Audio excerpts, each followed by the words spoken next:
च्या वर्गात आले आणि मला चेक पिरियड पडलाय. देशमुख सरांचा जो पिरियड आहे तो मला या ठिकाणी चेक पिरियड पडलेला आहे. तर या ठिकाणी मनोरंजक बौद्धिक खेळ मध्ये आपण काय घेतलंय तर पेपर कप ऍक्टिव्हिटी आहे. या ठिकाणी बघा एकूण 9 कप या ठिकाणी मांडले. 9 कप 3 ओळीत मांडले. एका ओळीमध्ये 3 कप आहेत. लक्षात आलं? एका ओळीत 3 कप आहेत. तुम्हाला काय करायचे यातले 2 कप हलवायचे. कुठलेही 2 कप हलवायचे. 2 कप हलवल्यानंतर 4 कपांच्या 3 ओळी झाल्या पाहिजे. 3 ओळी आहेत. 3 ओळीतले कोणतेही 2 कप हलवायचे आणि 2 कप हलवल्यानंतर आता 3 ओळी दिसते पण नंतर 4 कप एका ओळीत येतील अशी त्यांची काय करायचे रचना करायची. 4 कपांच्या 3 ओळी झाल्या पाहिजे. चला कोण सहभागी होतंय या इकडं पुढं. मी थोडं हे साहित्य माझं या बाजूला त्यांनी पुढे यायचं. आज बुधवार आहे आणि आज हे किट या प्रकारचं मुलांचं असतंय. नियम माहित आहेत तुला? हा चला.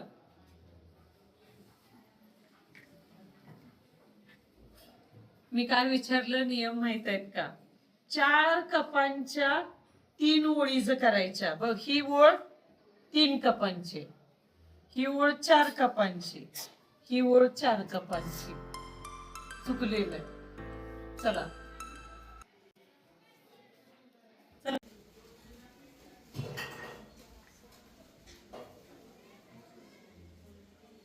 बघ आता ही एक ओळ 4 कपची, ही एका कपाची एक ओळ आणि ही 4 कपांची एक ओळ झाली.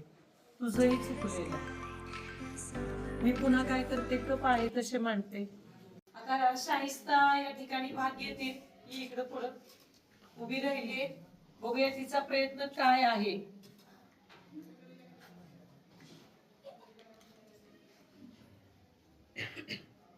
एक उचललायस. आता एकच राहिला. एकच उचलायचा की 4 ओळी 3 ओळी 4 कपांच्या तयार होतील.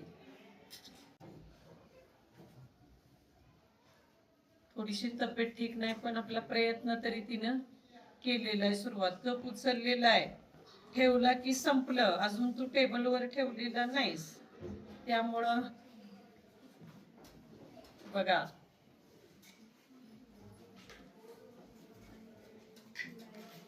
नाही वेगळंच काहीतरी तयार झालं. ही एकच 4 कपांची ओळ झाली.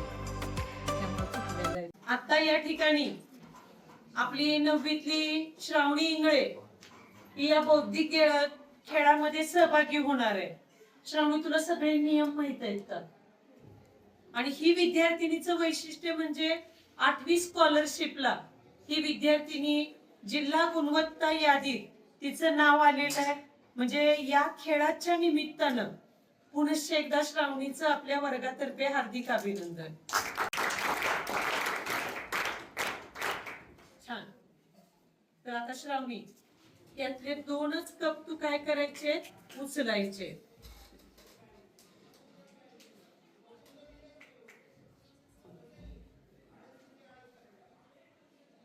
एक कप उचललायस. आता फक्त एकच कप उचलायला तुला चान्स आहे. बरोबर आहे? चला दाखव कसं झाल्या. 4 कपांच्या 4 ओळी. 1 2 बघा 3 ओळी तिनं काय केलेले व्यवस्थित या ठिकाणी करून दाखवलेले. खरोखर श्रावणी स्कॉलरशिप मध्ये आले आणि हा बौद्धिक खेळ तिनं अगदी चुटकी सारशी सोडवलेला आहे. मी काय करते काही मुलांचं इकडे लक्ष नसेल मुलींचं लक्ष नसेल तर पुन्हा एकदा आणखी कुणाला सहभागी व्हायचंय त्यांनी काय करा सहभागी व्हा. जेव्हा श्रावणी सोडवत होती तेव्हा त्याचं लक्ष नव्हतं. पुढे येतो इकडं आयुष जाधव हा या ठिकाणी पेपर कप ऍक्टिव्हिटी सोडवण्याकरता आलेला आहे आयुष. नियम माहित आहेत, गडबड करायची नाही. एक कप शिस्तीत उचलायचा, एकदा कप उचलला की पुन्हा ठेवायचा नाही. त्यामुळं तू विचारपूर्वक कप उचल. चला, आम्हाला रेष हवे. हा, कुठे ठेवायचंय बघा. हा, आहे का रेषेत? कुठं आहे हे बघ बरं.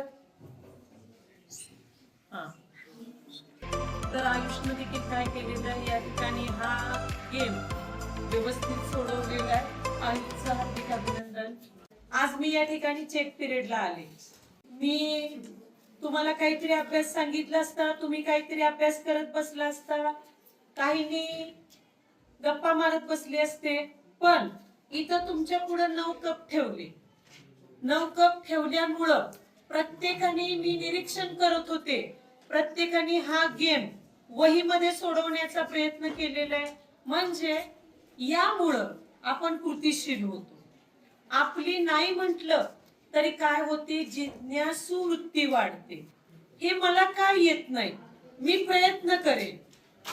तर असेच काय करायचे, आपण सहभागी व्हायचंय की जेणेकरून आपल्या बुद्धीला एक खाद्य मिळेल, आपली निरीक्षण शक्ती वाढेल, चौकस बुद्धी वाढेल, जिज्ञासू वृत्ती वाढेल. आणि त्याच्याकरता या ज्या ऍक्टिव्हिटी आहेत मधल्या वेळेत घेतात त्या तुम्हाला कशा होत्या, उपयुक्त होत्या. घरामध्ये पण तुम्ही काय करा, हा प्रयोग कुठल्याही 9 वस्तू घेऊन तुम्ही प्रयोग करून बघा, तुम्हाला सुटतंय का बघा. आता कपांच्या 3 ओळी, परत 4 कप एका ओळीत येईल अशी काय करायचे, 9 कपांची रचना करायची. आता ज्यांनी सहभाग घेतला नाही त्या मुलांनी देखील काय करायचंय, घरामध्ये जो टीव्ही मोबाईल वगैरे बघण्याकरता जो वेळ घालवता, त्याऐवजी ही ऍक्टिव्हिटी जोपर्यंत तुम्हाला येत नाही तोपर्यंत काय करा, घरात करून बघा. आता सहभागी झाले, परंतु घरामध्ये तुम्ही ऍक्टिव्हिटी ही सगळ्यांनी केली पाहिजे. करणार ना? बघूया, हात वर करा. हा तुम्ही सगळेजण घरामध्ये करून बघणार आहे. जी मुलं ही बघणार आहेत, ज्या मुली ही ऍक्टिव्हिटी घरात करून बघणार आहेत, त्यांनी काय, आणि थोडाफार तुम्हाला काय होईल, यातून काहीतरी वेगळं केल्याचा अनुभव येईल. धन्यवाद.